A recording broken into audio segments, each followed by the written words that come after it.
Hello and welcome, ladies and gentlemen. This is the Iblis Manifestations Podcast.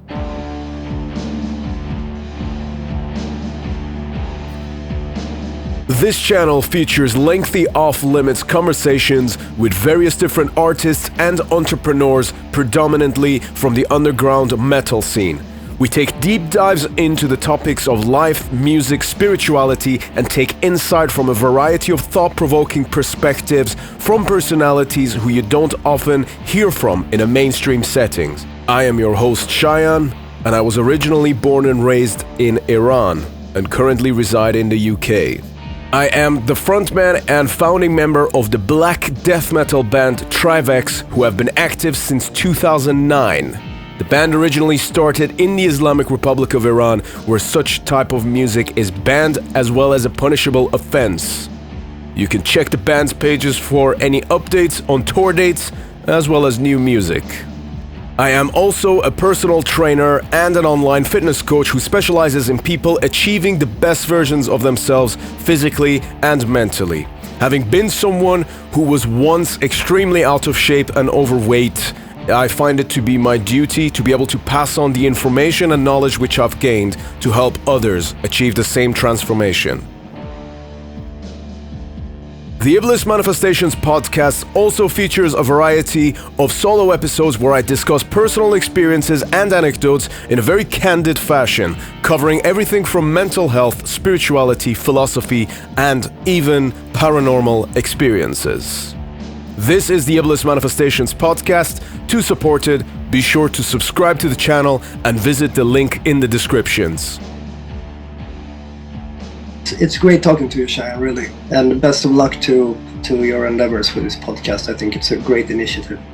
You're my favorite person to talk to for interviews and stuff. So I love what you're espousing out here. I love the knowledge and the perspectives that you're curating through this, and I'm just so honored to be a part of it. Thank you. As I told you, it was one of the most interesting interviews I've ever had, because we talk a lot more things than just music, and I really appreciated that. I respect you deeply, and it's an honor to be here. And friends, remember as always, better to die on your feet than to live on your knees. Enjoy the podcast.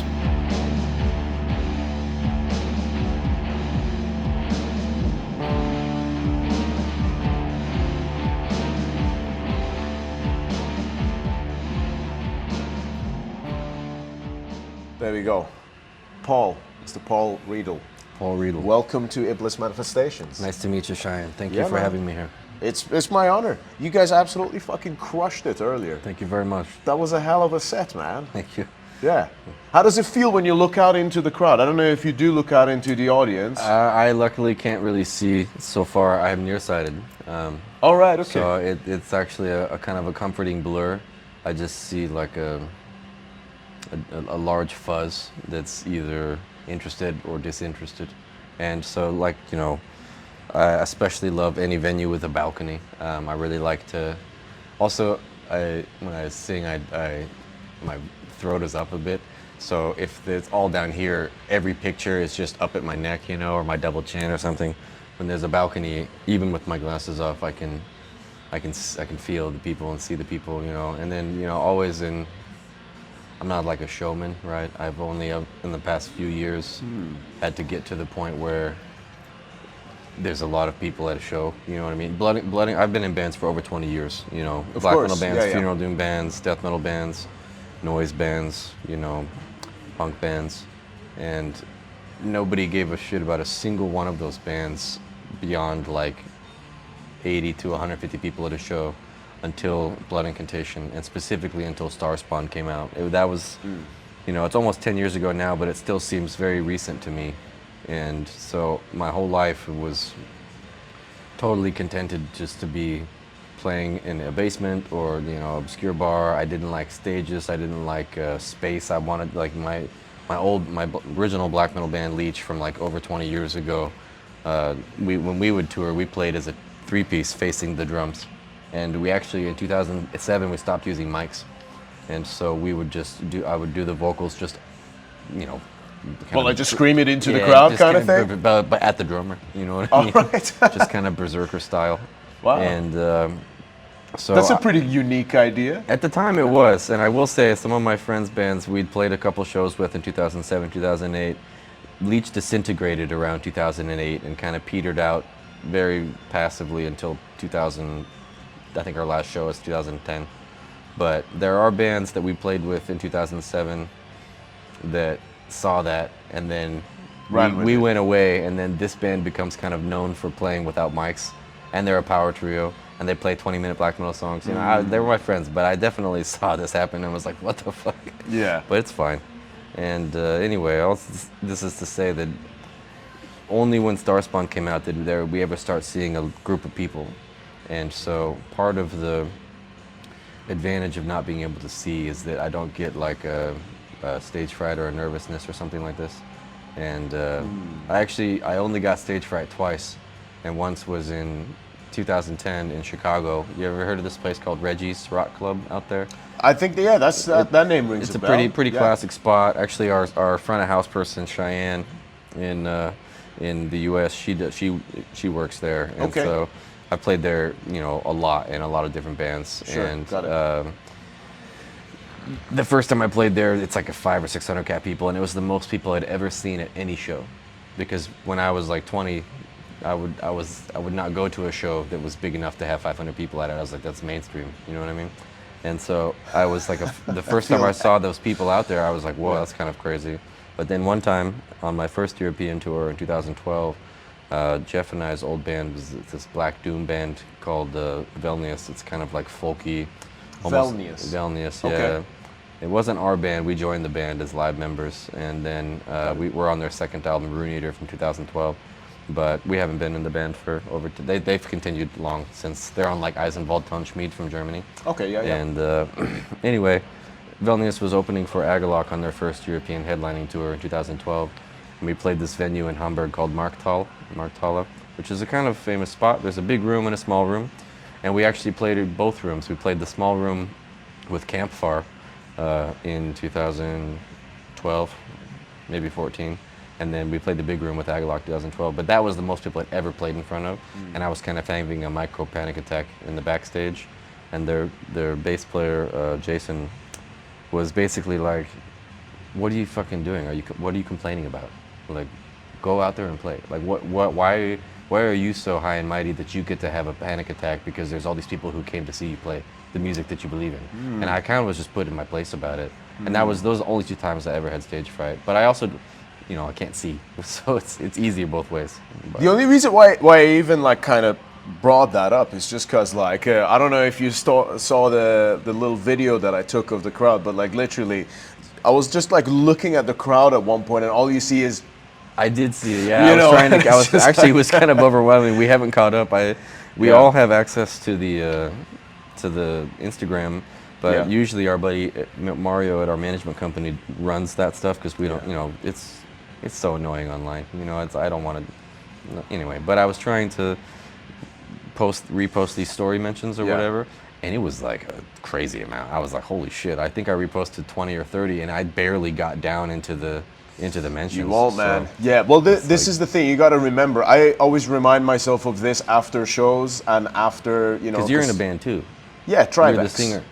That's vocalist, guitarist, songwriter, the lot. Okay. You know, similar to your position, I would probably say. Oh yeah. And the thing with that is that, you know, it's like you come off of stage and then later, you know, you see like pictures and stuff popping up, and I try and share it, but you got to remind yourself, it's like it's not your obligation to share everything. No, yeah. You know what I mean? Yeah. You know, because at the end of the day, when people scroll through those.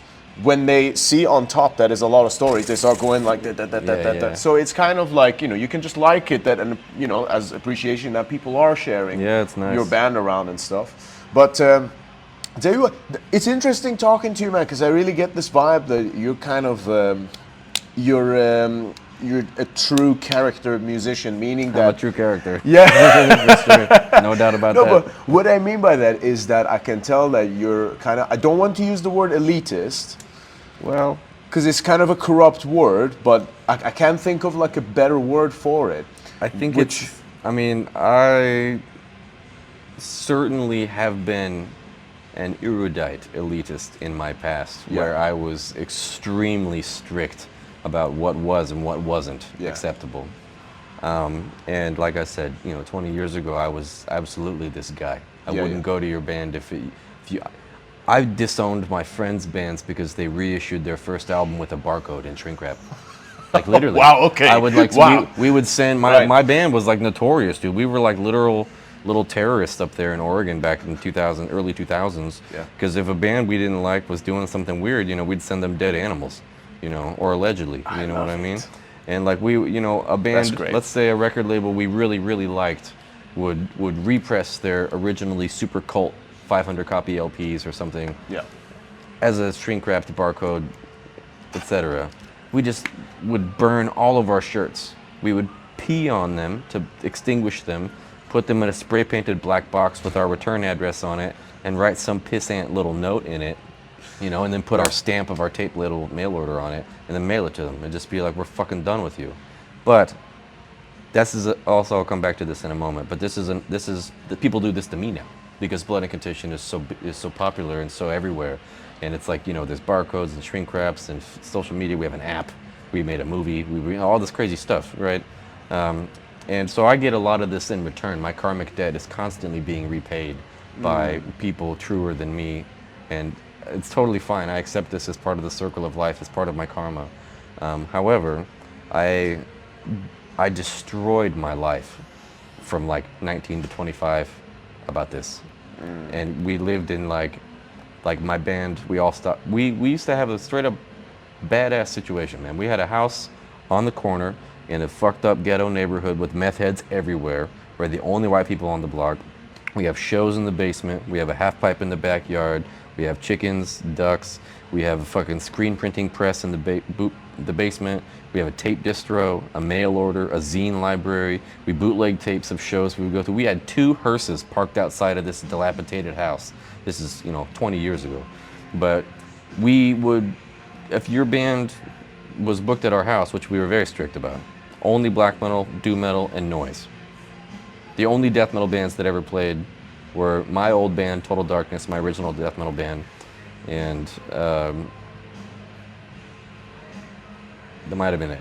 We were very strict. But if a band was booked at our place and we found out later, oh, this band is not true enough, we would let them drive to our house and we would turn them away at the door. Because they were on a lame record label, or their shirt design sucked, or the guitar player had short hair, or I don't know. All this just like kind of puerile energy. We really, we reveled in that. And the nihilism overtook our lives, and we stopped being friends. Our band destroyed, all of our gear was broken, all of our relationships was totally fucked up. And I actually would have probably not made it out of this situation, and some of our friends did not. And when you say didn't make they it died. out, right? And so, and I witnessed a murder outside of this house. Like our friends overdosed. This was a really bad time in my life, and it took me almost a decade to get out of this mentality of nihilism via victimization or self-victimization, where fuck everything because I'm owed something. It took almost 10 years to get over this, to this level of personal empowerment, which is bringing me to this current iteration of my consciousness, where it's more about why not me, but not why not me like, why not me? More like, why not me? If you know what I mean, you can just put that spin on the same concept, and it opens up this entirely new way to interact with reality, because reality is malleable. That's the whole secret of magic and the occult nature of the universe. It's physical reality is malleable, and everyone's consciousness, or reality tunnel as they call it now, and like the quantum field stuff, the focus that you are fixating on, this energy, this subconscious focus, is what latches us into this quantum field. And if you're constantly looking down, if you're constantly saying, well, poor me, man, I'm such a fucking sorry sack of shit, and everything is my problem. That's what you're gonna be. That's what you're gonna be. It's like when you walk through a crowd at a metal show like Inferno. If you look for how busy it is, you're not gonna get through. You're gonna be getting shoulder checked, you're not gonna get through. But if you look for the openings, the way will part. You will find a way through the crowd without bumping into anybody. Reality is the very same. A metal show is a microcosm of a city, of a microcosm of a nation state, of a world, of a galaxy, infinitely outward and inward. And it took me a long time to get to this. And, you know, I've always been interested in that type of mystical outer reality states of mind. But I used to just be like, oh, let's just take a bunch of drugs and improvise some black noise on a tape into the boombox in the basement, 150 copies, 200 copies, smeared in blood, you know, just blown out. I still like this aesthetic, you know, I still try to incorporate some of that DIY, true underground mentality, but then it's like, okay, but then your best friend died, you know what I mean? And then this whole thing, you can't have band practice anymore, like it's just, at what end, to what end rather, but like when is it enough? When is it cult enough? And at the end of the day, it can't ever be truly finally there at that cult enough level where you're like, here we go, this is the ultimate, you know? And conversely, the inverse is exactly the same. There is no cap to how far you can go out into this blossoming ecosystem of tangibly malleable reality to your benefit, whether that's magic or, you know, the people nowadays, this toxic positivity of like this abundance mindset and stuff like that. This is tapping into something. Glad you mentioned that, yeah. But it's only the tip of the iceberg in the same way that the parallel, this yin and yang, I'm all about this, and you'll see where I'm going to go with this. This is actually a direct answer to your question finally. But take your time. The inverse of that, this yin and yang interaction of these two polarities, truer than thou, toxic positivity, these are actually the same mental state. And both of them are rigidly locked into this dichotomy of this binary battle of white, black, yin, yang, hot, cold, male, female, life, death, light, dark, everything, right? This duality. And, you know, 5,000 years ago in Mesopotamia, in what is now Iran and Iraq and all these places, they wrote down all this stuff about duality. The Sanskrit Vedic texts, this whole Vedic civilization predating Hinduism in India, they wrote down extensively. The Kabbalah, all this like Hermetic alchemy stuff is all about the integration of this dualism. And that's why both Masonry, Freemasonry, and like Krishna, they're all depicted dancing on a checkerboard. They're not standing one foot in a white square, one foot in a black square. They're talking about these people transcendently dancing above this duality of this checkerboard, and that's the imagery of the Freemasons, like the little, you know, the pillars of Joachim and Boaz. All of this duality is about transcending and not being locked into this rigidity of form. And that's exactly what Zoroastrianism was about. Exactly, and all of this stuff is very, very real. And they wrote it down because it was very important to understand. And so to your question, you know, being a character as being an elitist, at the same time, I know exactly what is and what isn't. Yet, I don't let that burden me, because at the end of the day, it doesn't exist.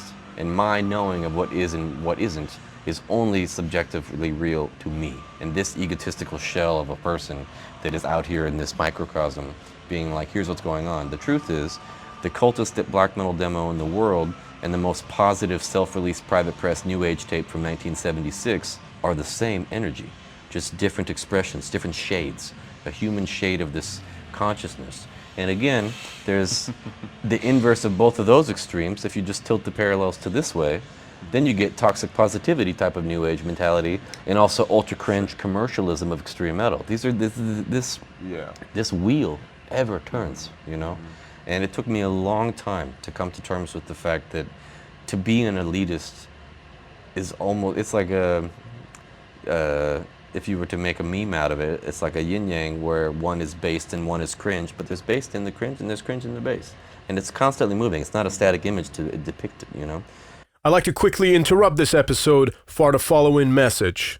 My band Trivex will be releasing our third full-length album, The Great Satan, via the legendary Osmos Productions on the 30th of May, 2025. If you're into extreme metal that's unapologetically defiant, politically and religiously charged, and unafraid to make bold statements where other ways shy away, then you need to hear this album. I would say that musically, The Great Satan blends dark ritualistic Middle Eastern elements with traditional folk and very dynamic usage of the extreme metal subgenres, creating a unique and immersive soundscape. The intro track actually utilizes folk instruments, including baklama and oud, And throughout the album, you will also get the usage of 3 different languages. One, which is, of course, my native language of Farsi, or otherwise known as Persian. We also have songs that are sung in Arabic and, of course, English. The album embodies rebellion, violence, and ecstasy, unafraid to say what so many extreme metal bands will not. Copies will be available directly from the Trivex Bandcamp page, or otherwise from the official Osmose web store. Thank you for your support, and please enjoy the rest of the episode.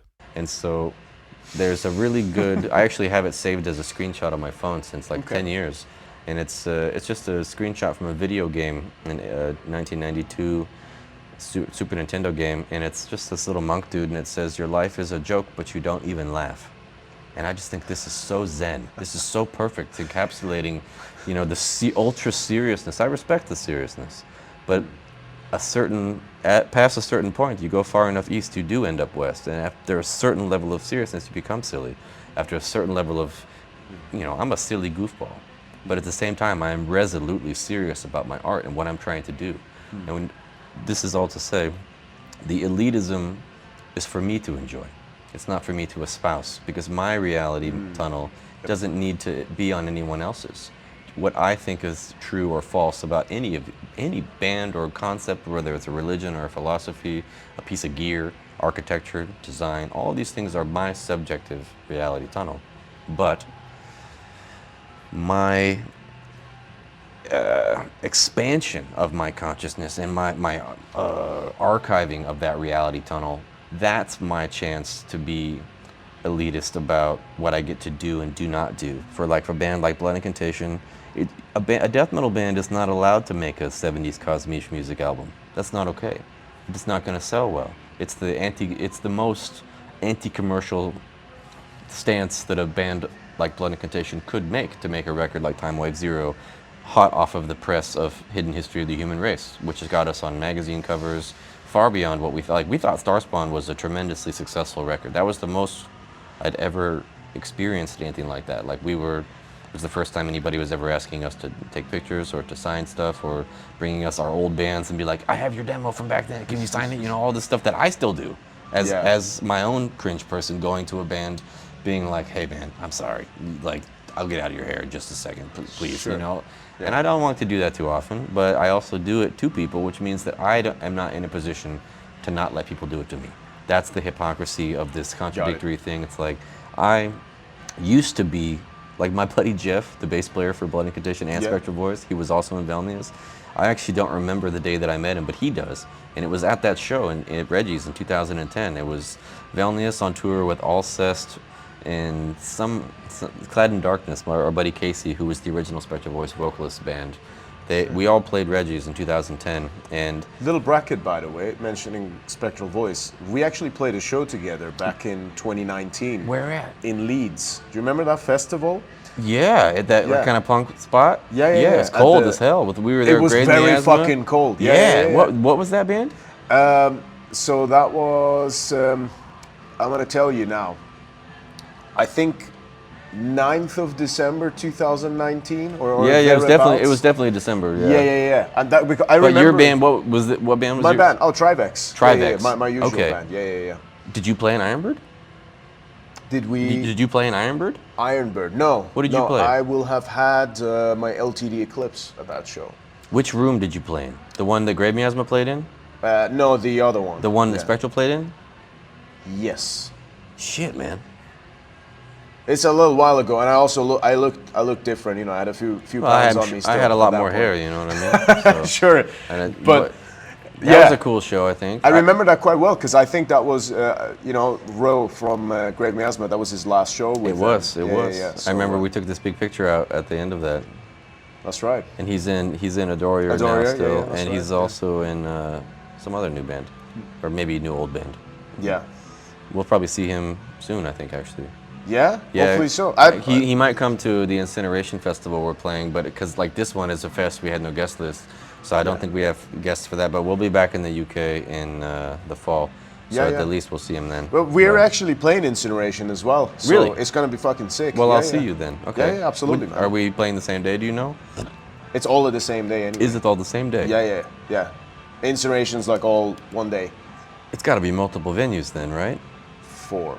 Okay, I was 4 or like, 5. dude, that. Yeah. Okay. Yeah. No, 'Cause if it it's was a that very chaotic well-run in this festival, one man. Yeah. for like 5 or 6 bands on that stage, it was chaotic up there. You know what I mean? Yeah, sure. Okay. But yeah. No, Ro's Tribex. actually a very, very good. Yeah.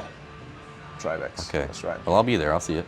Yeah. I mean, if it doesn't happen. You're at the Roundhouse. I wish we were. No, we're at the Black Heart. Actually, so it's gonna Okay. be a packed, sweaty Okay. fucking mess. Which actually I don't mind. Yeah, I know. Do you know what I'm gonna do? I'm gonna get rid of the mics. I'm just gonna scream into the crowd. Yeah. You know, it's Yeah. it definitely is a feral thing, but also, you know, you'll blow your throat out after a certain time. You know? Oh yeah, I wouldn't actually do it. But yeah, I think it's gonna be a good one. Moss, Steven, who organizes the fest, you know, he's got his shit together. And I think I met him yesterday briefly. He's around. Yeah. We were actually watching your ponytail show guy? together. Yeah. That's I right. think Yeah. so. Yeah, great guy, and festival's great. You know, Incineration's like always been good, and I'm looking forward to catching you guys there again, man. You know, but yeah, I didn't mean to throw too much of a No, it's tangent. okay. your I mean, way, as you were saying that, but- I got verbal diarrhea chronic. You know what I mean? I will talk for days. So just. Well, you're in the perfect place right now. You gotta just, you know, you gotta help direct me and or wrap. You know, if I'm gotta tell me to wrap it up, it's okay. I'm not offended. So. Tell you what, just coming back into it, you know, I mentioned about the elitist thing. You know, I think it's such a great conversation because I've been through the same thing. Well, not exactly the same thing, but I can empathize with it based on my own experience. Like there was once a time where I literally used to carry around the fucking box cutter in my pants going around because I thought it was true cult. You know, I wasn't gonna use it. I just thought it was hard. You know, wear a bandana, you know, and fucking, you know, like extremely fucking elitist kind of an attitude towards everything and everyone. But it's like you get to the point where it's like, well, what do I even like anymore? Yeah, you know. Sure. Yeah, I got to that point for sure. Yeah, in like 2009, it was dark. Yeah, and then it's like you made a good point. Like it takes a while to then try to get out of that. So I think it's great to kind of hear the evolution of your mindset with that over the years. But you know why I even brought it up is because Absolute Elsewhere. Fucking tremendous album. We're gonna talk about it in a moment. Thank you. For Iblis Manifestations, I picked it as one of my top albums of the year. Wow. Out of the ones that I picked, yeah. You say wow, but of course, I mean, it's man. a pretty. I would have suspected it was not brutal or something enough. You know what I mean? Like, but I do think that there's a lot of passion inside of it, and I think the underground mentality is ultimately about passion and DIY and being yourself, and to not follow trends, and to to speak your own. Truth into the world as loudly and passionately as you can. And I would be, hard pressed to find personally another record that does it for me like that. Like I really think we gave it everything we possibly could, man. Like we did everything we could. And tell you what, that shows, man. That shows. And to me, like you're saying, oh, is it brutal enough? Whatever. To me, I like authenticity. And that's why the record spoke to me. Just coming out of it for a second, the elitist thing. You know what was really funny? When I posted that, I'm sure. Oh yeah. Some fucking cheese dick commented under the photo saying like, basically insinuating I'd been bought out by labels. Absolutely, that's why I was posting it. Yeah. I thought that's absolutely hilarious, you know, but knowing your background and actually my own as well, being like this is what this music's supposed to be like, getting that feedback. I found a lot of great sort of comedy in it, It's like life's certainly not without its irony, It is. Yeah. It is. And also, just at that same level to elitism, a form of elitism I still believe in, which I don't espouse to others because it doesn't need to be on anyone else's plate. Sure. But people, let's say, they come to a band like BI and they say, oh, it's not, that's not underground. It's not Die Hard, that's not true cult, etc. In my opinion, if you've never quit a job that wouldn't let you tour, you are a poser. If you've not put out your own record, you are a poser. I don't mean let someone else put your record out. I mean you press your own vinyl that you paid for with your money. Yeah. Then you're not DIY, true cult, Die Hard, underground person. That's just me. That's just my form of elitism. I feel that. I don't think that that's a reality that must be ubiquitously accepted just for me. If somebody was to be like, hey, I don't respect your band because you're not true cult DIY, I'd be like, that's crazy, because I don't respect you because you never loved your own band enough to pay for it with your own money.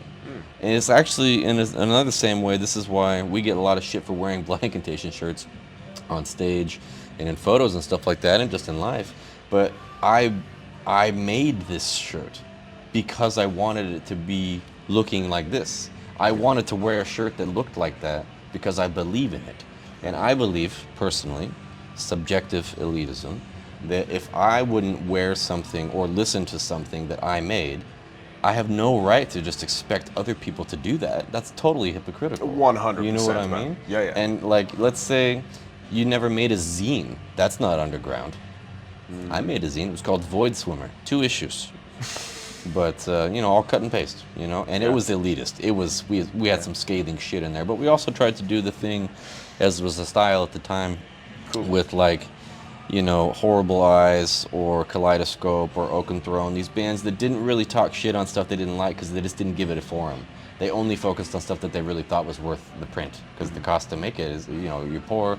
We're stealing beer cans to make tapes, duplicating tapes of shows, we're bootlegging other people's shows to finance our releases. Like, it was, pretty like that.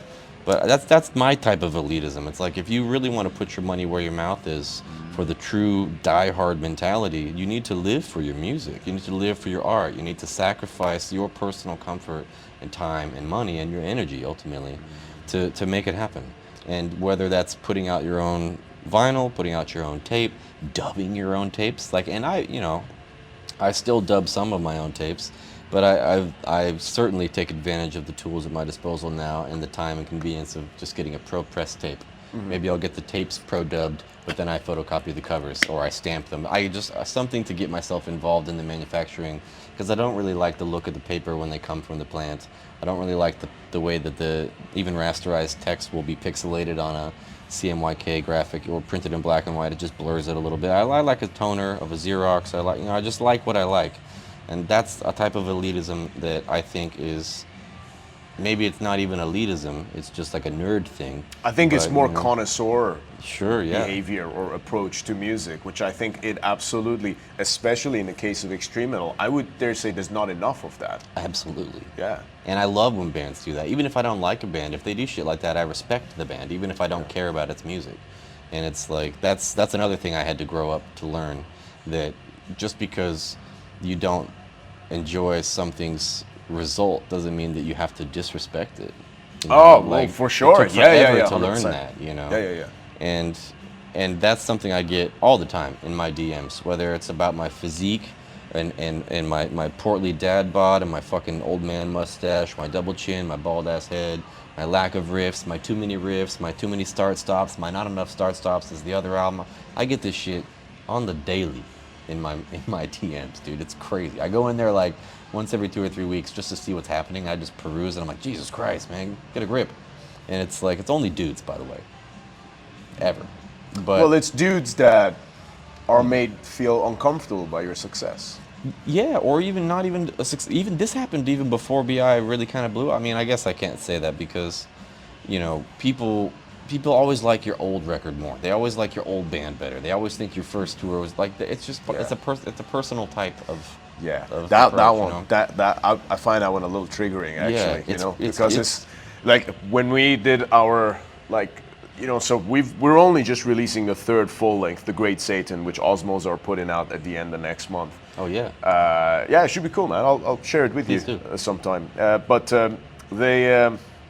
I've had people come up to me and say like, "Oh, I prefer the first album," and it's like the first album sold 2 CDs the day it came out. Yeah. No one gave a shit about it. Where the fuck were you cunt? Where were you? Yeah. So you were there. I get that. But you know what? Just coming back to it as well.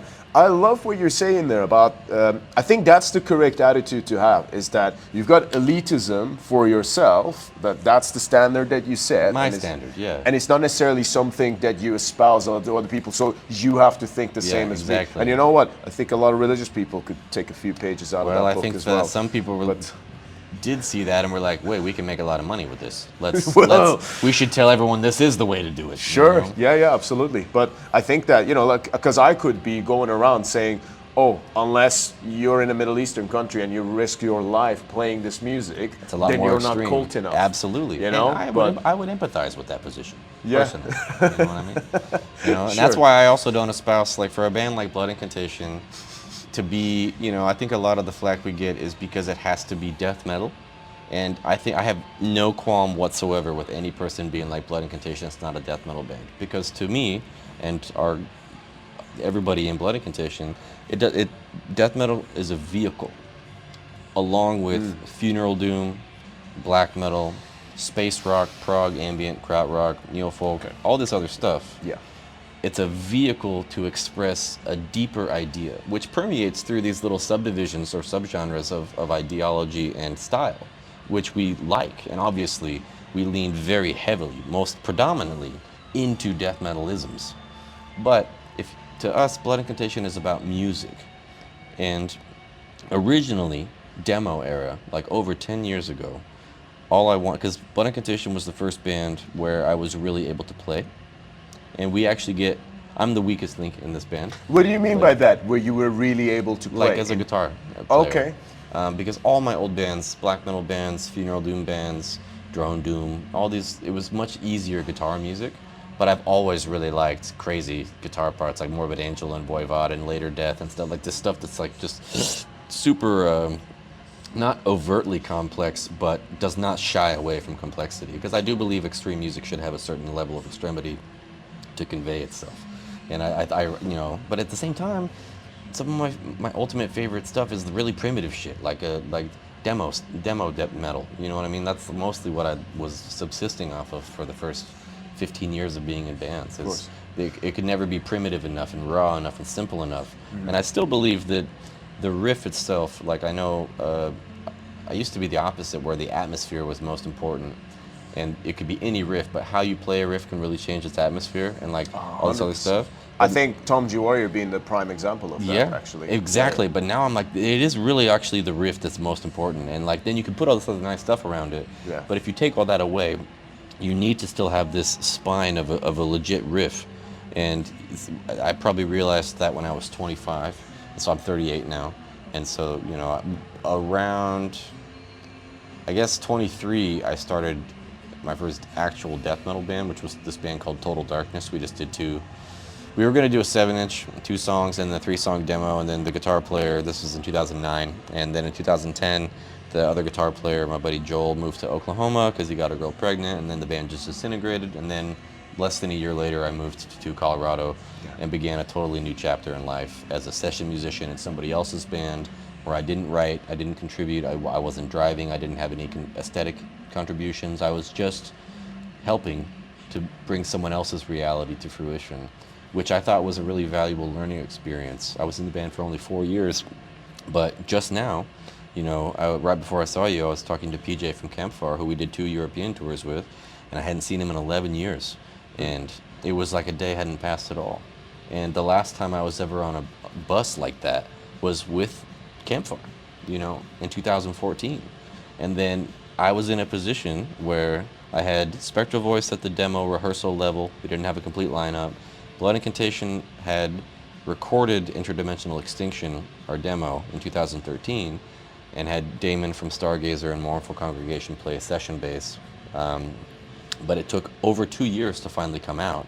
Right. And then when it finally did, we had already wrapped up Starspawn. We just went into the studio immediately. We did our first tour, and then it kind of starts to come very quickly after that. But this 2 to 3 year period, I had to grapple with, man, what am I doing? I moved across the country. I quit my job. I broke up from a stable relationship. I left my family and all my friends and all my bands, everything I knew, behind. Moved to a state that I didn't know anybody except for these 3 people in this band. One of those people, when I arrived in Colorado, had moved out with the drummer's girlfriend. And so then we were like, that's where I met Jeff. I met Jeff the day he moved to Colorado to replace that guy. And we've been jamming since the day we met. And we jammed first for Velnius for a couple of years. I think we were both he might have been in the band for a little longer than me. But, I was basically like, man, I'm on a nightliner opening for Campfire and Hellrunar and Obscurity and Agalog, all these bands. We're touring in the States with Morpho Congregation, with Esoteric, a lot. Like we're playing a lot of festivals. Like stuff's moving, right? Yeah. But why am I not getting anything out of this? And I'm trying to make all this other demo shit get off of the ground level. I can't find lineups, and then we end up having the same lineups for the same bands, which we didn't intend for it to be that way. At the time, this is 15 years ago now. At the time, there was nobody in Denver like that. There was nobody who wanted to do that at that time. Yeah. In that time. Now people move to Denver because it's like there's metal breweries, there's a Decibel Metal and Brewfest that happens there now. There's it's like a legitimate scene. I actually just had Chris from Decibel on the last episode, so he Chris was Dick? just plugging that. Yeah, that's right. Yeah, so, and we're gonna play that one at the end of the year. The Cool. one in Decibel, or the There you go. Denver one. Nice. And we've played the Philly one a couple times, actually with Spectral Voice and with Blood Incantation. But all of this is to say, I had to make a choice, and this gets back to this self-victimization, woe is me mentality, being overridden by this self-empowering, why not me mentality. And I basically had to go to band practice one day, same as we would every Tuesday or Wednesday, I guess, Tuesday.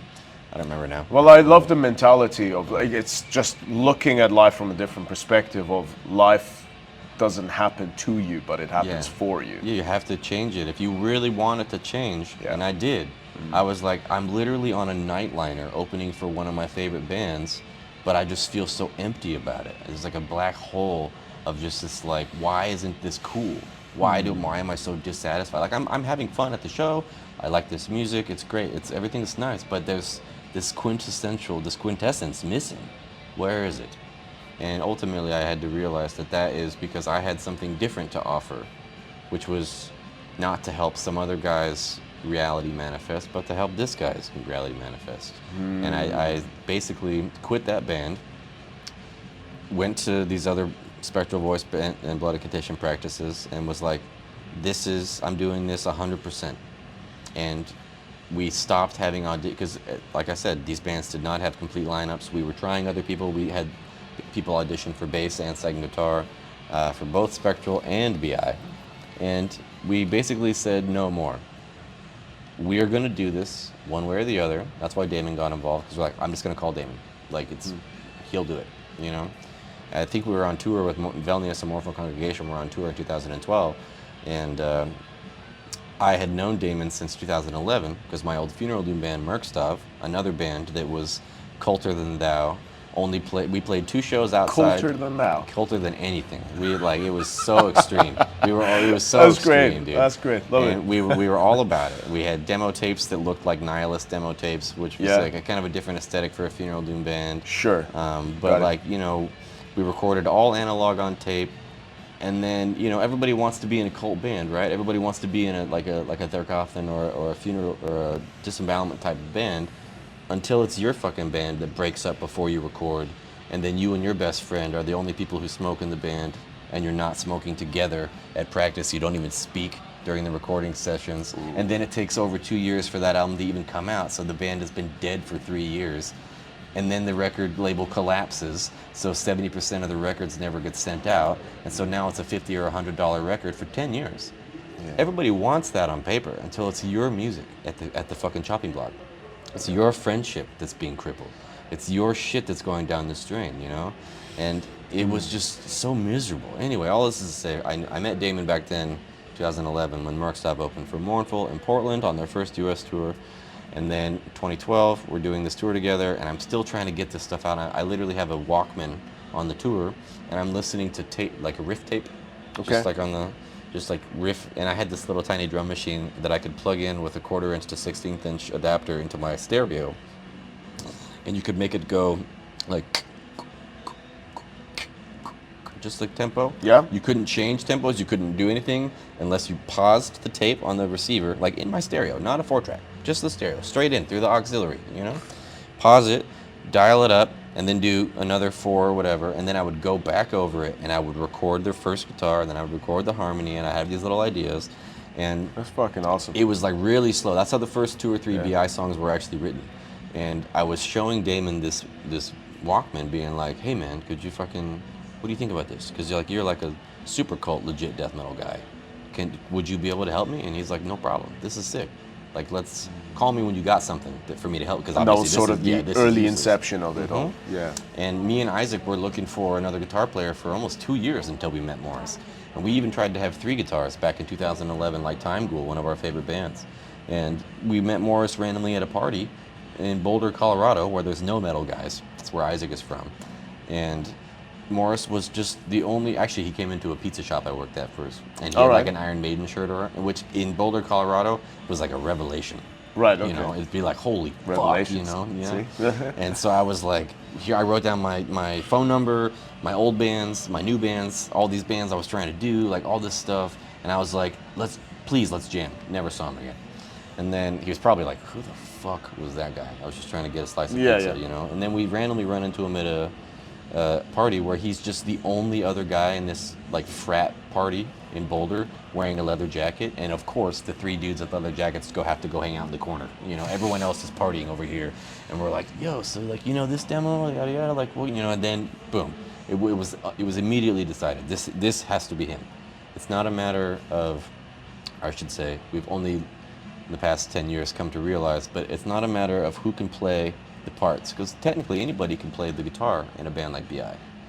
It's a mentality. It's a consciousness of why they play, and it's a certain personality that makes, like, you know, it's reciprocal. It's copacetic, where we all have different influences and styles that bloom together into making what Blood Incantation sounds like. And there actually is, I'd say, a misconception about BI's songwriting, because originally, you know, Isaac and I write most of the stuff because he plays guitar as well. I mean, he's in like Stormkeep and a bunch of other bands where he plays guitar. Got it.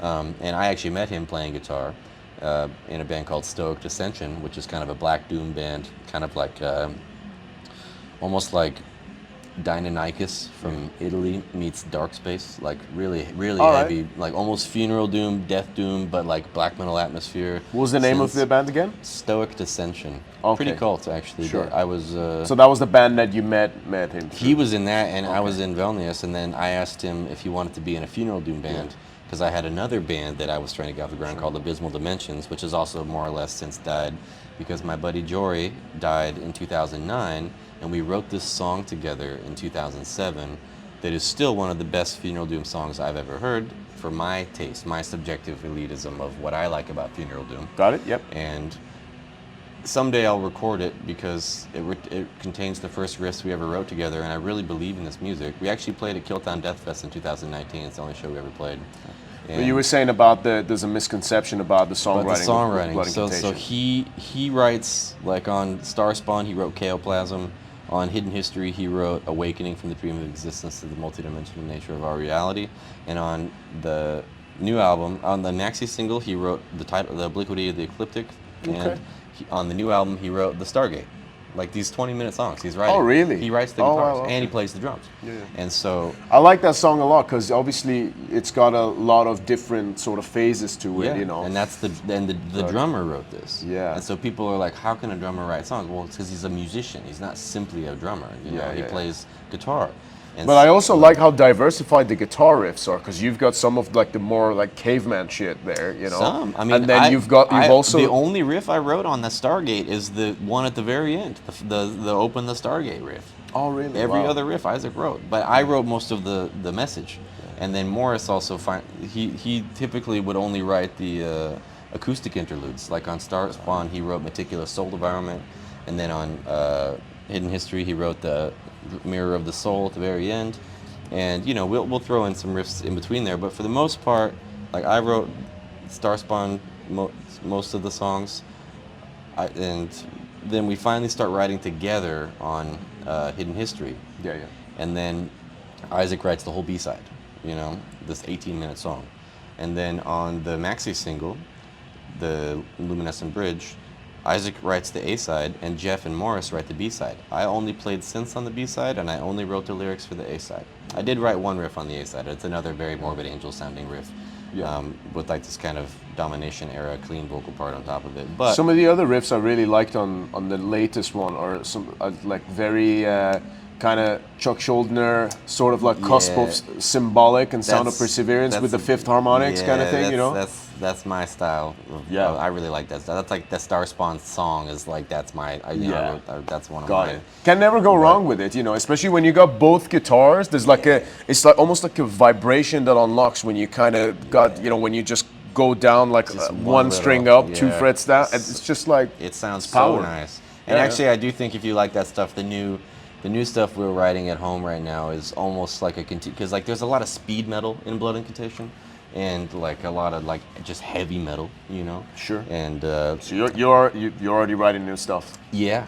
That's what you just said. Yeah, basically. Yeah. We have the next couple of releases more or less planned out and some pretty cool ideas, but it's going to be again like less death metal but more brutal, but also more progressive and more epic and atmospheric, but also more speed metal and more kind of almost puritanical US power metal, heavy metal sounding, just like meat riffing. Yeah. We call it meat riffs or dad riffs, you know, but played with like that Chuck style speed, you know, because he was very heavily influenced by US power metal and stuff like Watchtower and Coroner and, you know, Mekong Delta, which is a lot of stuff that I like as well. But I wanted to get back to this because the missing thing in this discography chat is Time Wave Zero. And Time Wave Zero was the first Blood Incantation record that we wrote 4 parts, 25% equally, 100%. We did it completely from silence in the practice space as a group together for the first time. How satisfying was that? Man, it changed how we look at music. It changed how we look, you know, how we are as friends. And, you know, we're best friends. We spend all the fucking time together. You know, it's not just being at band practice. Like, nobody wants to hang out with us anyway. It's fine. It's like we just hang out and we go on the tour. It's great. But with Time Wave, we had to relearn how to interact with each other and how to listen to each other because it's so quiet. And in our practice space, it was, you know, this is during COVID, so we invested all the money we made from Hidden History in our little private studio. We got like a computer, an interface, some mics, like just all, you know, we were like, well, we can't tour. We could just spend all this money on weed and food, which we did, but also we bought stuff to help invest in ourselves, you know what I mean?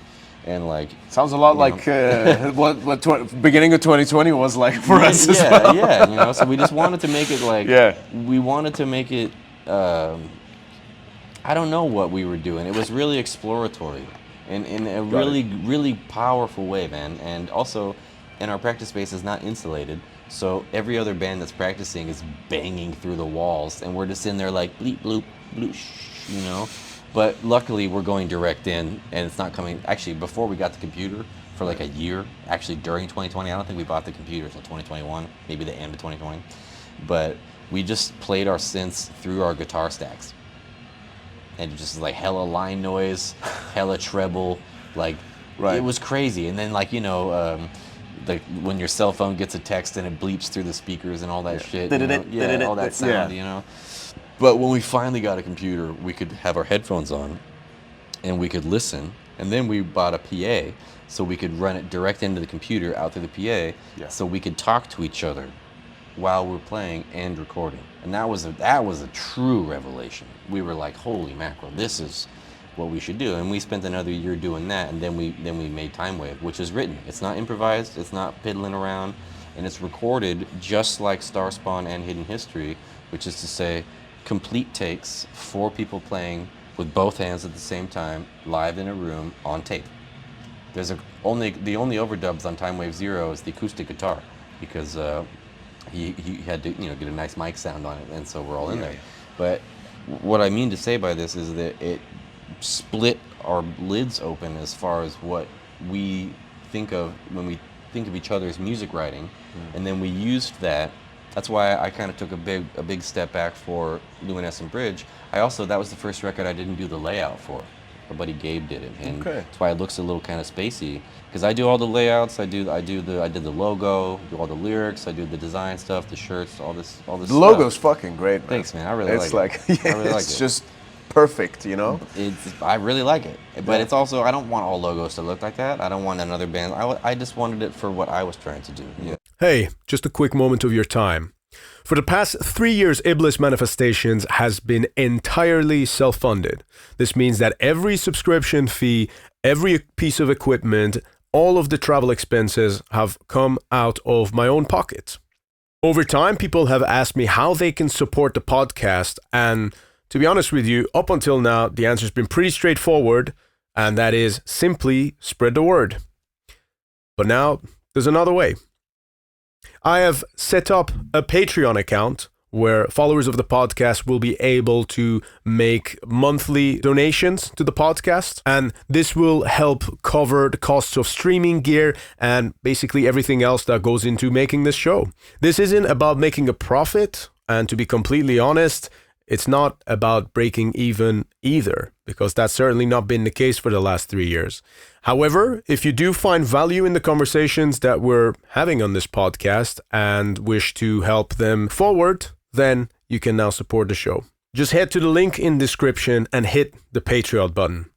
And, of course, it goes without saying, thank you for supporting Iblis Manifestations. It is much appreciated. I don't think I also like different types of logos. But I think the fact that you've got a logo like that, I'm glad this came out. The fact that you got a logo like that, but then you have a sound as diverse as you do is just, I don't know, it just hits a spot that's just really satisfying for me. Thank you very much. It just feels like it, I don't know. I think it is as chaotic of a logo as it looks at first glance. It's actually quite aesthetically proportionate, and there's these little. If you just made, like, for instance, if you didn't have all the spaces in between the sticks, just the chunk, it would have a nice shape to it, and it's recognizable at a distance. You know, you see it on the back patch, you see it in a movie or something. You would see it on somebody's shirt at a distance. It definitely is. You know, Yeah, for I sure. think that's a really valuable asset for what is effectively like a symbol of your stuff. It needs to be either.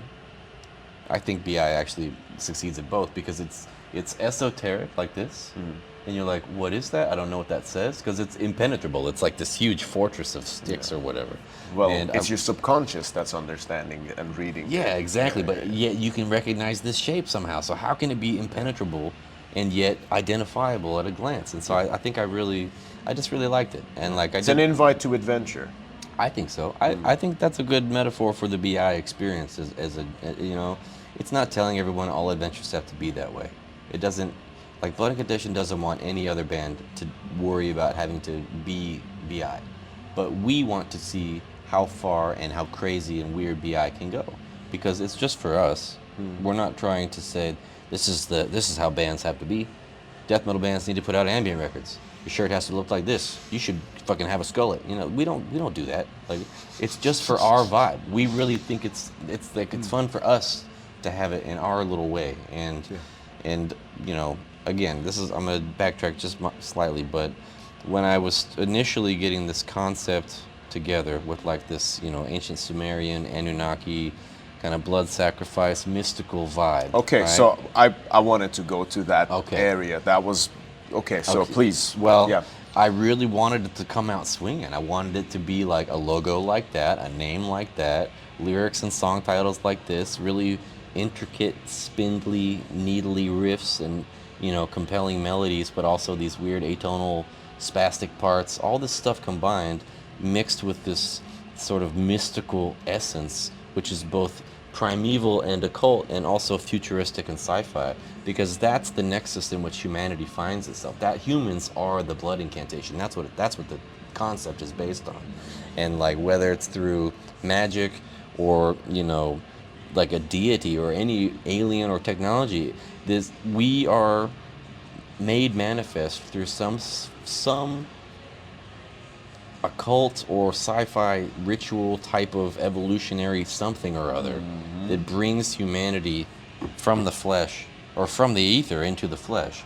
And ideas, art, everything that exists begins first as immaterial, and then it's manifested via the human consciousness and the animal form, and to make we carve reality to come up with something like a chair, or a camera, or well, everything starts with imagination. Exactly. Even whether it's like a word that you say, or if it's a house you're gonna build, you imagine it first, then you basically you carve it manifest out. into reality. Yeah. So how much are you, I suppose, into the school of thought of, or is it at least a point of intrigue of like the whole idea of basically humanity being made as a slave species for the I Anunnaki? personally am quite persuaded.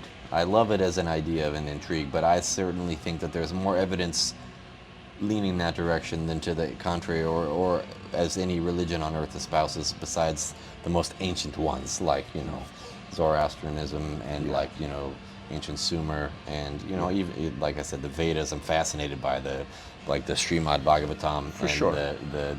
these Hindu epics of just these, like, you know, flying machines and deities from other planets and other worlds and consciousness and going through these portals. I'm just like, why would they write this shit down? Like, you're not just bored, you know what I mean? Something was telling you. And also, I'm such a sucker for megalithic architecture and structures that are just larger than life. I'm so compelled by this. Is that why you got two of them on stage? Absolutely, brother. Absolutely. I noticed you had a lot of Sanskrit writings on the side of Yeah, those as well. but it's actually a bit of a, it's actually, so one of the, this is another BI thing where it's not one particular aesthetic or ideology, and some people say it's always bastardization or ripping off all these different things, but I prefer to think of it as like there's a kernel of truth in almost every idea out there. And so there's no one right way to look at it or think about it, but I think that there's a lot we can learn from stuff that might be bullshit, but inside of it was an idea somewhere that was very interesting to somebody enough that they wrote it down or carved it down. So this cuneiform stuff, you know, the oldest writing system in the world, you know, they invented complex mathematics and astronomy, all this crazy stuff over there. And then there's these temples and these structures and these huge cities, this power of, you know, this concept of ruin lust, that 1,000 years in the future people will still be impressed by this architecture. I really believe humanity would benefit from society as a whole going towards this, like thinking about the future far, far in the future. You know, everything in America is not built to last. I think personally, this is unrelated, but I think things like planned obsolescence is a crime against humanity. I think it should be fucking illegal to make stuff that you know is going to break. I think it's insane that you're able to charge money for stuff that sucks just so you can get another product sold later. I think that's abhorrently fucking gross, you know? But these ancient cultures all around the world, megalithic sites, all these ancient structures and mysticism, it's just so fascinating, and we know so little about it, despite how authoritative a lot of the scholarly academia about this stuff might be. It stops there. It stops at the scholarly level. It doesn't go into the occult. It doesn't go into the mysticism or this mystery schools of why they were doing it. It just goes to the fact that they did do it, then they did it this time, this guy did it, this guy told us something. Like, they just stop it up here. But it's almost like a religious mindset of, hey, we already have all the answers, don't you fucking dare question us. Exactly. It's like, how in any way is that a scientific way of don't approaching think the it is. subject, especially when it's, I would argue that understanding history may be the most important thing for us. Now, I'm not talking about history of, what happened at the time of Alexander the Great. And that stuff's also very good to know. But like then 10,000 years ago, But- or 40,000 further, years ago. like, were the pyramids actually inherited? Yeah, well, that's the other thing. I'm getting goosebumps just thinking about it, but that's coming up right now, you know? Yeah. And I can't do it on the podcast, but after I can tell you some very fascinating stuff that I know about this. Okay. But I don't want to endanger you, Sure. myself, or anybody watching or listening. But as long as you like the band Necrovore, you'll get a kick out of this. But Okay. a lot of these cultures are like, we didn't build that. That was already there. Whether it's in Bolivia or Japan or Siberia, you know, also Siberia is crazy. It is so big. It is, there is so much physical earth that is just, they're like, oh yeah, don't go. Antarctica, all this crazy stuff. There's a lot of stuff out here. And I think, And obviously you got the ones in Mexico as well. yeah, absolutely. You know, there's Aztec more ones. pyramids in North America than there are in Egypt, in Africa. And explain why the fuck they're the same size. Yeah, it's Why crazy. there's 3 of them. And also why there's like, you can see linear development of their structural engineering. You can see something start, like in the Yucatan, for example. And I've spent some time in the Yucatan. I actually had this has been coming up a lot lately. So Yeah. but I had experienced like a totally sober, mystical experience on top of a pyramid in the Yucatan in 2009 at this site called Coba, which was the pre-classical period of Mayan pyramids, where they're conical. They're not trapezoidal. They're not like the ziggurat style, like sharp, like Chichen Itza or Teotihuacan. They're conical. They look like they understand. look, and they later, the classical period of Mayanism is influenced by the Aztec structures and things like that. But if the further back in time, the less geometric they look, and just they're still megalithic, but they're more round and more amorphously shaped. And so this is reverse indication of a refinement process. And so there's a lot of parallels between the Giza Plateau's structural arrangements, like you said, the three of them, their alignments, their positioning to Orion's belt, all this stuff. Yeah. And then they do it over here, all over Mesoamerica, all the way down to the tip. And the tip of South America is not far from what is now Antarctica. And it's like, you think people just didn't go? They're like, meh. And we do know that place was not always under ice. It's extremely naive to be like, civilization stops here. You know what I mean? I mean, Antarctica's a strange fucking place It's anyway. very weird. Was it Neil Armstrong? Or who was it that... There were people going there in Yeah. 2020. Like John Kerry went, Neil Armstrong, they went there. And then there's all the email stuff about like Gilgamesh and all this other weird shit in those emails. It was very strange. But he like went there in like 2013 or something, and then went and posted on Twitter about it, a He picture. said we're like in danger and shit. then said like something to the effect of the evil of the world is happening in this place, or like the most evil thing is right And here. it could be like a biblical thing, like the Nephilim or the Anunnaki. It could be a lot of this stuff. I don't know. I don't espouse to know, which is another thing that's important to understand about Blood Incantation. We don't espouse to know. We don't project to say this is how it is, this is what we believe, this is what you should believe, this is how reality is. The whole BI is like a big question mark. It's a question mark for us as much as the listener, in the sense that we want to know, absolutely. I'm fascinated. I wanted to know my whole life, man. Like, if I am probably an insane person, but I do believe that I had this really intense series of like paralyzing recurring dreams as a kid in the 90s, and they were, alien related dreams, and I saw weird shit. I've seen things in the sky, I've seen stuff, I've seen entities, and I've had these weird experiences where I'm like, maybe I was abducted, maybe I was just being channeled, I don't know. I also, like I said, in Mexico, I had this really crazy, this shit's real, dude. Like, I'm not trying to say I know the answer about how it is or what it was. No, I understand that, yeah. But it was, But we need to question. We do. We can't just accept, and I think a lot of stuff as well. I've had my own experiences. I imagine, dude, especially growing up in Iran, dude, there's ancient shit there. Like, like the cradle of civilization.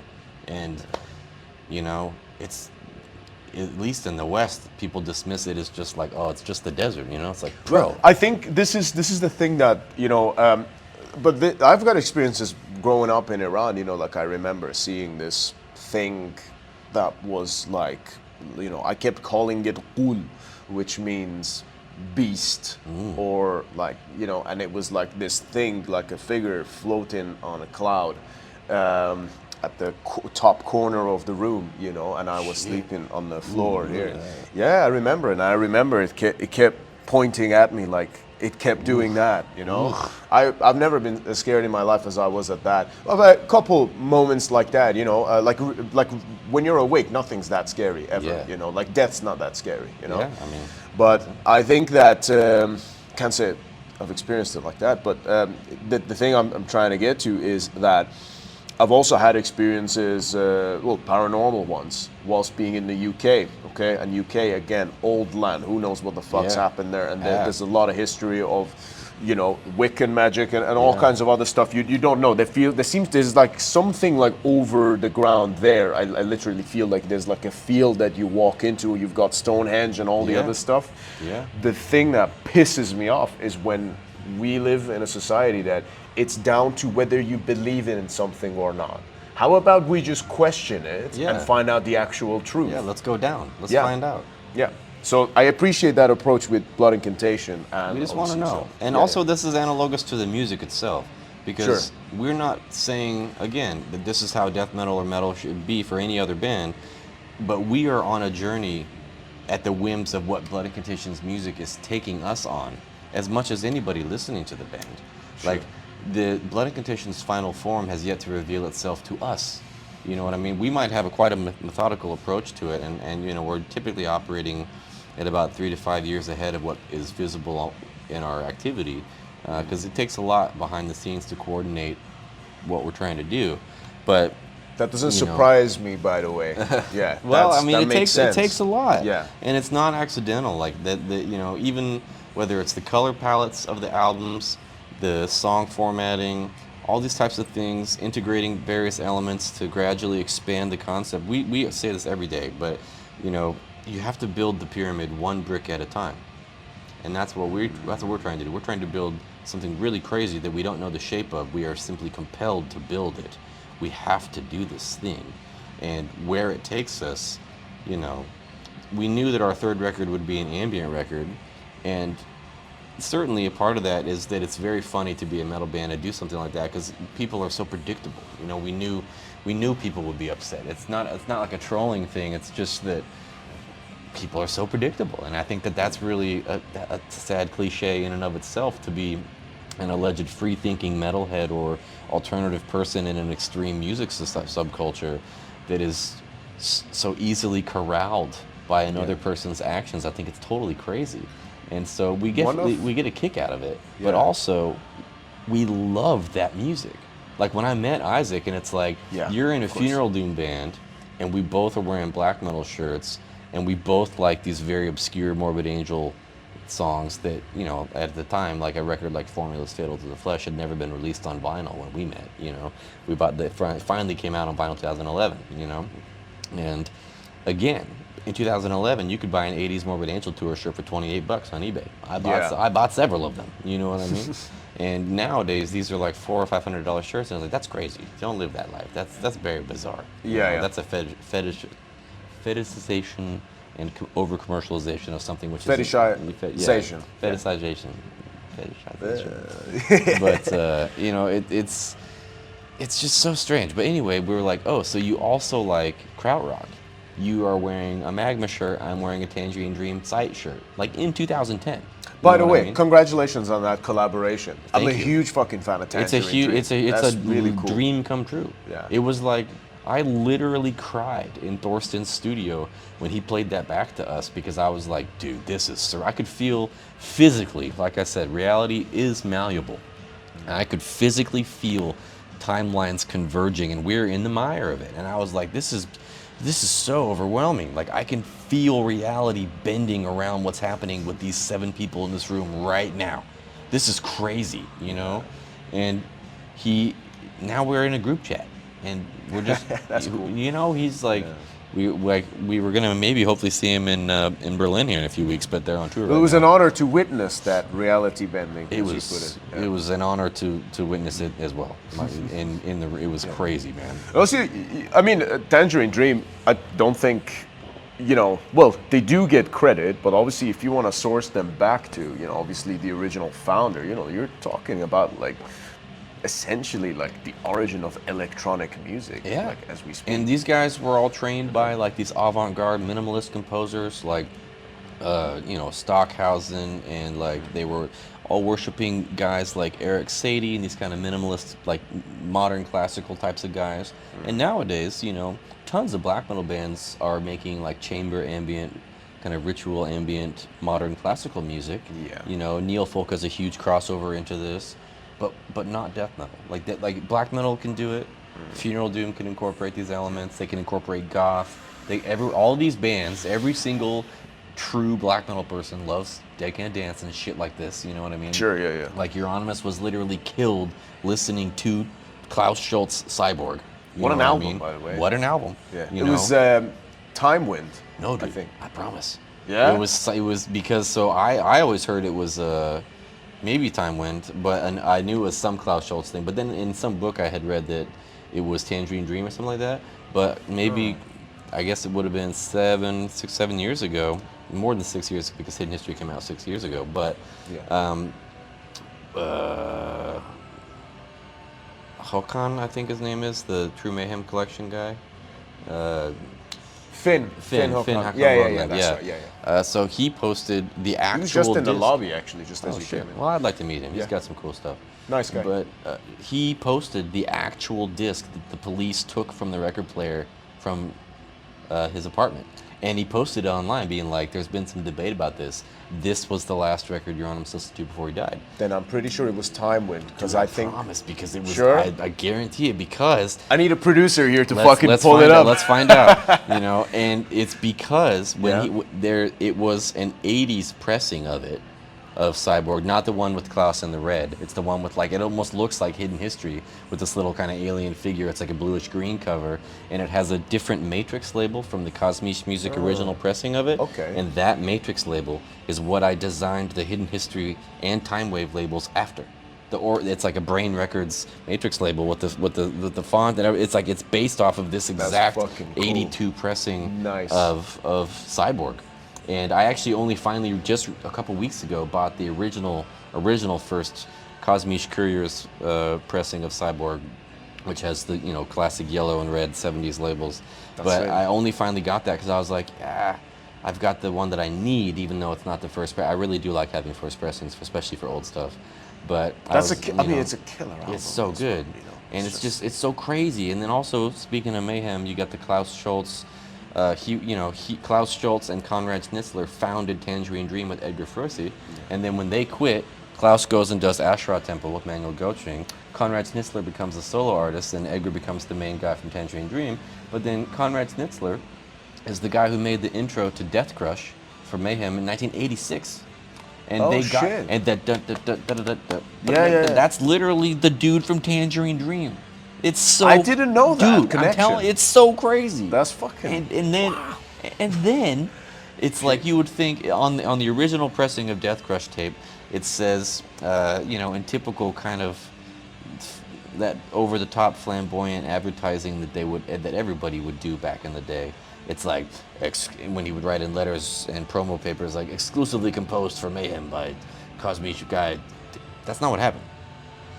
They took a train to Germany, East Germany at the time, and waited outside of Konrad Schnitzler's house as kids, like 18, 21-year-old kids, and just punished him to give them anything. And finally, he relented and was like, here's a random tape off of my shelf. Get off of my yard. This is crazy. You know what I mean? And they're just drinking, smoking in the parking lot. And that's still the intro And to your that's the shows. fucking legendary intro, Yeah, dude. yeah, yeah. Legendary. Wow. And it's like, you want to talk about extreme music without, let's say right now we're in death metal. Extreme music, death metal, black metal, we got everything going on. Yeah. Before that, you wouldn't have had black metal without death metal. You wouldn't have had death metal without grind. You know what I mean? And effectively crust punk and this like extreme hardcore that they were doing. You wouldn't have had that extreme grinding hardcore fast stuff like Napalm Death, Repulsion, Siege, and all this stuff in the mid 80s without the just classic UK hardcore 82 like Discharge style, GBH stuff, or like in like Anti-Cymex and all the Swedish stuff. So all the Nihilist dudes, they were trying to play punk. They were mixing Autopsy, Repulsion, Napalm Death, and like hardcore demos. Yeah. And then that wouldn't have happened in the early 80s without the classic 70s type of punk stuff. But that was the late 70s, the 77, all this stuff or whatever. It was the early 70s, these progressive electronic minimalist records like Neu, Can, these monotonous, anti-commercial, experimental German electronic and weird bands that were dollar bin records from 1973 on. So all these young punk dudes are trying to be anti-commercial. They're so bored with, in Germany, they're bored with Schlager music. In the UK, they're bored with just like, the British invasion type of 60s pop stuff. Yeah. And they're like, what is the most anti-commercial shit I can find? And it was almost like noise music to have a 20-minute sidelong track of space sounds. that was avant-garde. That was extreme. That was something your mom would hate. You're especially, different you know form what I mean? of rebellion. Exactly. And so specifically, you know, and I'm not a Sex Pistols guy, even though I did have a padlock necklace and charged hair when I was 15. But like the John Lydon straight up said, I heard Noise second album and I wanted to start a band like that, which is just the same beat the whole fucking time. And that minimalism, that simplicity, this anti-commercialism gave birth to punk, which gives birth to hardcore, which gives birth to crust, to grind, to death metal, to black metal. And so it opens the palette deeper and deeper into the abyss through extremity, through repetition, through anti-commercialism, and it gives everything. And all of that can be traced back to specifically krautrock. That's why Blood Incantation made Time Wave, is to close this circle and to open this gate up to people, you know. And then the fact that we made a record that people said this is just bootleg Tangerine Dream, and then Tangerine Dream was like, I will come. You know what I mean? Yeah, It's man. fucking surreal, man. It's awesome. And to be out here, you know, even chatting to you, like I said, I've listened to a couple of your chats before, and I just really like you said, you don't have these pre-rehearsed questions. You just have the conversation go. You let it go man. wherever. This is what we do. Really like this, and you know, you have a lot of guests, and I listen to some of your guests on there. You know, you got some spicy guys on here, and I listen to people who I don't like or don't agree with or don't listen to their music or whatever, just to see what the conversation will be, because that's the source. That I want to know what these people have to say. Well, that's the same reason why I even speak to people. You know, Yeah. I don't have to fucking agree with everyone. Exactly. You know, I think that it's healthy for us to remember that. It is, You know? and I think people might want to accuse you for giving people a platform like that, because that's a buzz phrase nowadays. You know Sure. what I mean? I'm not scared of I that. don't think you're giving people a platform. I think you're asking people questions that other people might have themselves, and some people, some of your guests, will be like, "No, there it is. That makes perfect sense." But that doesn't make that person's ideology means that that's your platform's ideology. You're just asking because you want to know. You're letting the source speak straight for itself.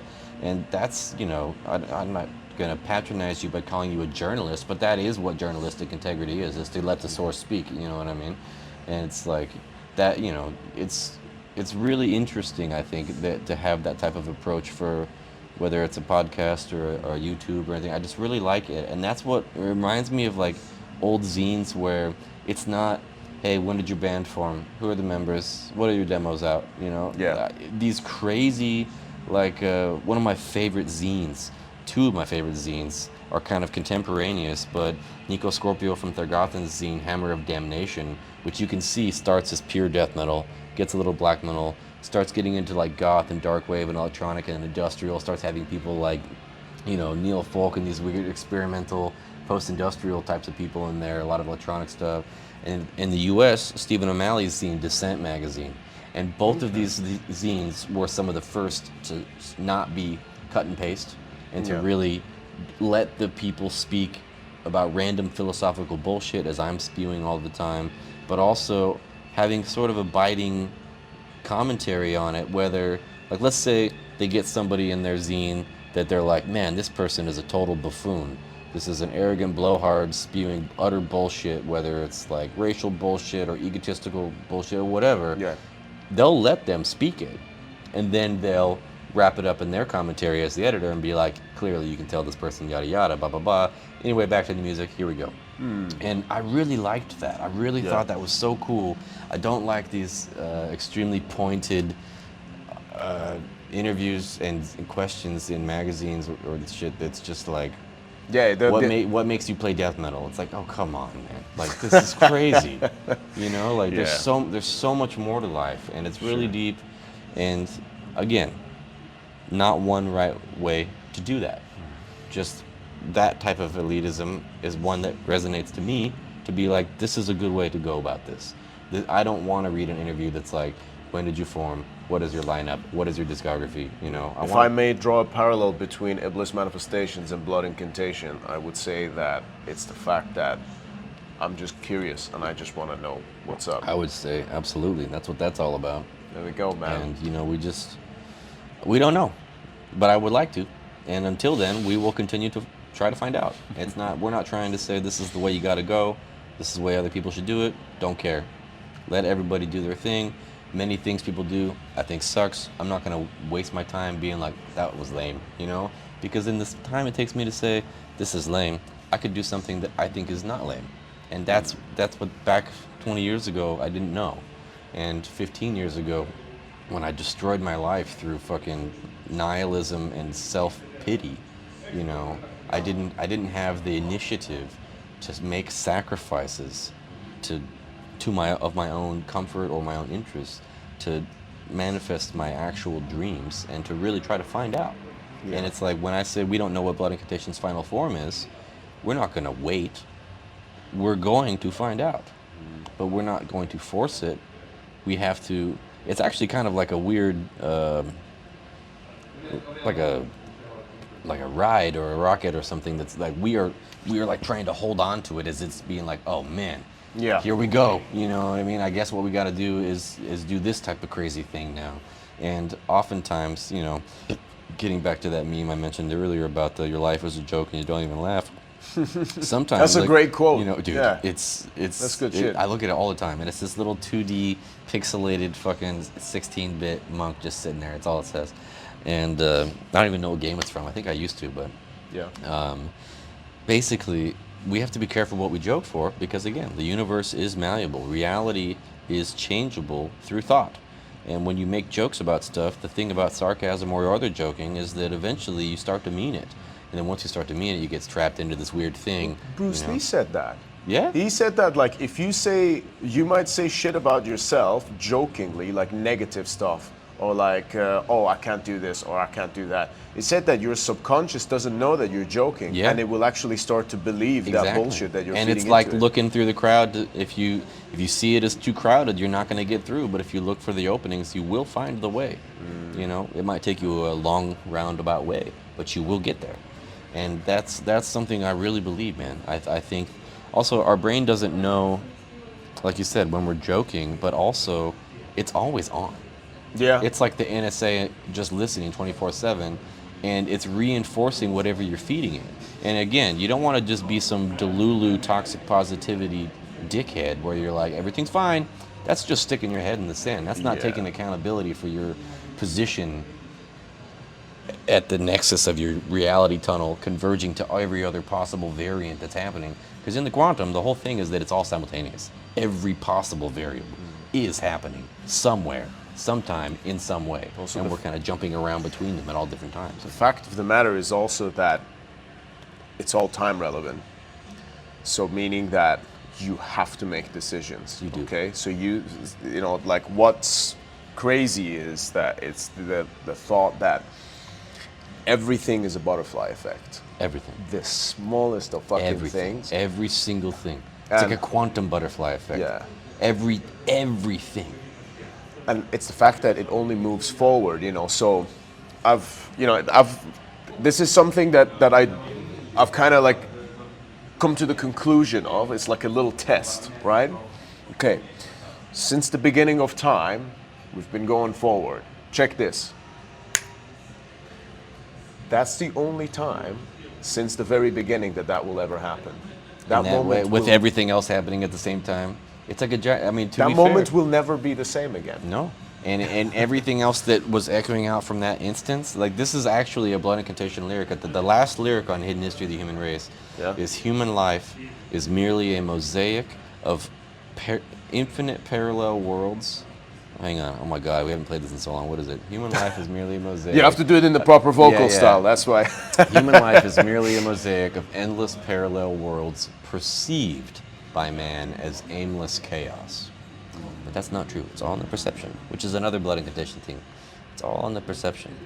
And reality being malleable and these thought tunnels having, bearing weight on the physicality we're all sharing, this echoing butterfly effect in every direction, this is so powerful. It's simultaneously horrifying and the existential, like, oh my God.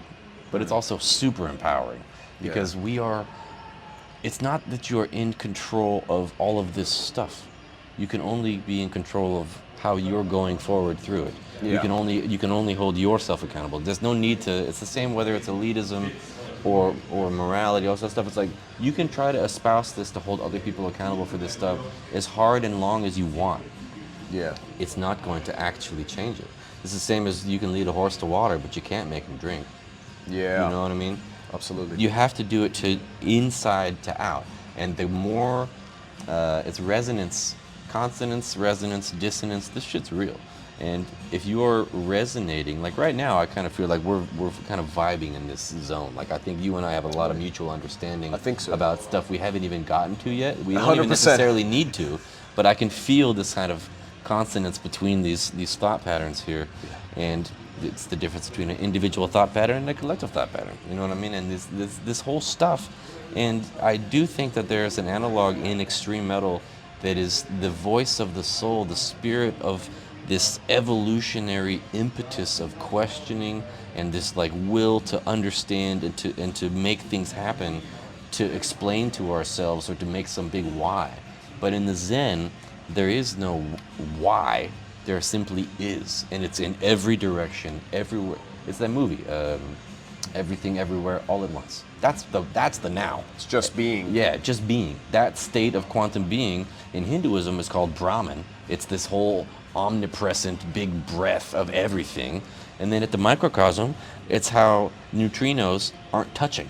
You know what I mean? It's all the way down in this empty space. So you have the omnipotent void out here. And then you have this imperceptible void at the base of it. How? Why does there need to be a how? Why does there need to be a why? We want to understand because the human brain wants reason. We're pattern seeking. Pattern recognition is what got us to evolve, right? Allegedly. But maybe Oh. you know what I mean. But you know, all this stuff is just, you know, Yeah. like you said, I think the ultimate perhaps gist of it might be that there is an analog or parallel between the Iblis Manifestations and the Blood Incantation, is that the curiosity, the will to know, the will to understand, and this, you know, ineffable pondering of that which we only can dream to ascertain at a distance before it's a fleeting memory in a time that never repeats because it's gone already. You know what I mean? Absolutely. But in the meantime, it's good to ask questions, it's good to play music, it's good to create, you know. Fuck yeah. So Hey man. Paul, my man, it's been a pleasure. it's been a few hours, we should probably rock it out of here. Yeah. You need to come back. Yeah, I mean, we'll be back. We'll be back. But for And if you come to the States, just give me a call. You know, we're I on would love tour to, a man. lot, but yeah. I would love to. And it's great that you're on tour a lot. That's a good problem to have. yeah, I love to be on tour. I really do. I love to see the world, and I also think, you know, a lot of the, you know, I think it's Mark Twain or something said this, but you know, travel is more or less anathema to prejudice, because the further out you That's a go, great quote. the more you understand the sameness of everyday life, of people, of societies. Obviously, there's a whole spectrum of people from being, you know, saints to dickheads and everything in between, and we're in this big maelstrom of a soup of human, you know, misery and exaltation and all this stuff. But the further away from home you go, the more you see home everywhere, and the more different people you meet, different cultures, different types of people, the more you understand the inherent sameness at the root of all of ultimately human civilization. But I think it extends even further than human civilization, further than Earth, further than this timeline, further than this galaxy. I believe that even if you were to find aliens, it would be very similar to human civilization, where let's say there's this faction, these guys, they hate these guys, and these guys, they hate these guys. Not this one, this other one. But then there's people who work here who are secretly working in cahoots with this guy, and these people are working in cahoots with this, and they're trying to undermine. There's the weird schisms, there's self-serving people, there's sanctum. All this stuff is happening, I think, in every possible organization of biological consciousness. What if they're all telepathically connected, as we have suspicion that might be the case? I think that's, I mean, when you see dogs talking without barking, what are they doing? Or cats. Or cats, Cats only yeah. meow to communicate to us, Yeah, but they're constantly talking to themselves, or constantly like talking, dude. mycelium. Yeah, dude, mycelium. That's another one. That's for part 2. Yeah. But that shit's real. Yeah. The largest, oldest organisms on Earth is a fungus, and you got people like Terence McKenna saying that one time he just straight up was tripping so hard, he asked the mushroom consciousness, like, what are you? Why? What is this? Why are we interacting with you like this? Why does your shit make my shit go like that? Why? And it told him, he wrote this in the Archaic Revival, which incidentally, my old funeral to band Merkstov, our shirt, the only shirt we ever had, is a plate from this woodcut in the Archaic Revival, this Terence McKenna book. Time Wave Zero is one of Terence McKenna's theories. This is a tip I have been on and interested in for my whole life. But this book basically talked about how he asked it point blank, why? What is this all about? And it told him that the ultimate spaceship to go for the longest distance of time with the least resistance, atmospheric resistance, and the least amount of biological need is a spore. A spore can exist indefinitely in the vacuum of space, and it can land whenever, wherever, and finally regenerate, and all of the cellular information of the mycelium, whatever it came from, it's like a cell. You could take that's the whole thing about stem cells, is you could take the little one and you get to clone the whole thing. So what if a mushroom spore, just this tiny spore, is a mushroom alien stem cell from some other ancient, far disintegrated galaxy? Like we would never be able to see it. Like, well, you can also millions look of at just years ago. semen. Semen, I always essentially looked at it as data. That's copied Absolutely, and it's like pasted. literally terabytes of data. Yeah. Like literally. And it's actually shaped like the nervous system. Yeah. So if you like on the microscope, it's like a brain and then a spine. It's like a brain And stem then- into the spinal column, absolutely. And this microcosm, macrocosm thing, Hermes, Thoth the Atlantean, all these guys are being like as above, so below. All of this stuff is ultimately saying the same thing, which is that there's just more going on out here, and we should be curious about it. I think so. We should be. There we go, man. Been a real fucking pleasure, man. Thank you for letting me spiel so much, man. Absolutely my pleasure. And is there anything you want to share with people before we head off? I would, as cringe and corny as possible, merely quote a lyric from the new Blood Incantation album, which is to create and to know thyself as three pillars of this temple of your own inner being, and to find the deepest resonance of your soul by pursuing these things. To be, to create, to know thyself. Let's fucking go. There we go, ladies and gentlemen. See you on the next episode. Support the fuck out of Blood Incantation. Bye-bye. Bye-bye.